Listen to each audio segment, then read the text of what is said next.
Publié à titre posthume en 1796, La religieuse de Diderot est un roman mémoire relatant le sort de l'infortunée Suzanne Simonin, destinée par ses parents à l'état religieux sans qu'elle en ait la vocation.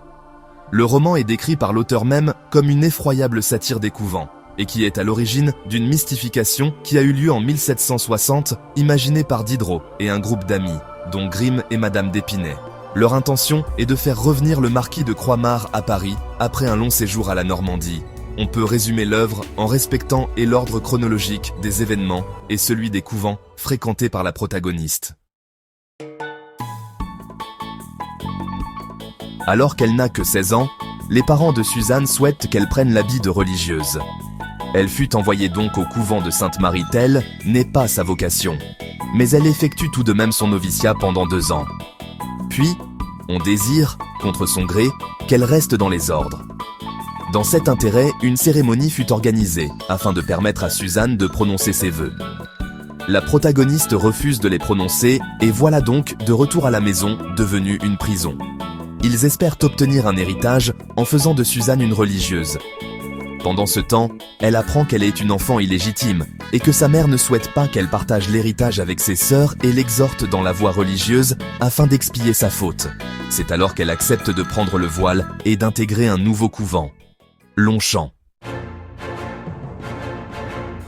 Si le couvent de Sainte-Marie permet à Suzanne de découvrir l'hypocrisie et le caractère artificieux des religieuses, celui-ci, Longchamp, lui dévoile d'abord le mysticisme de Madame de Mauny. Puis, et après la mort de cette dernière, le sadisme de la sœur Christine qui lui succède. La sœur Suzanne se rebelle donc contre l'autorité de cette nouvelle supérieure, ce qui lui vaut 1000 vexations, au point d'avoir envie de mourir. C'est alors qu'elle songe à faire résilier ses vœux. Contre la dureté de la loi du couvent, elle réussit à faire parvenir à un avocat, Monsieur Manoury, un mémoire à ce sujet.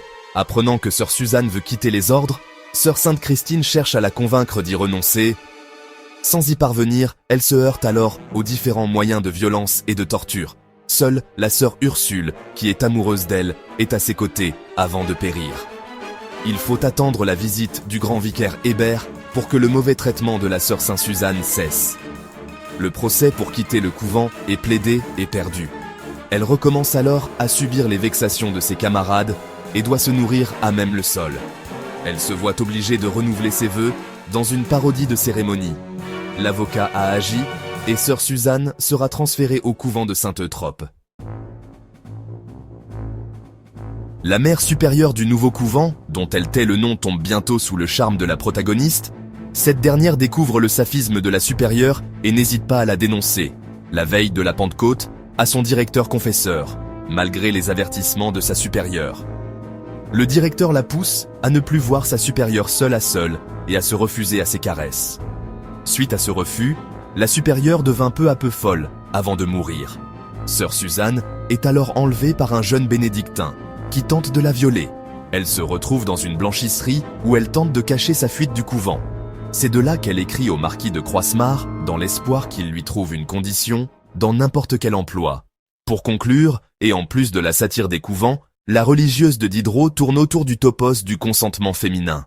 Suzanne ne veut pas devenir religieuse, mais trompée, pressée, obligée de manière progressive par les différentes instances sociales, se voit obligée à consentir, à entrer dans un couvent, à y prendre l'habit de novice, à faire profession et même à devenir un objet sexuel.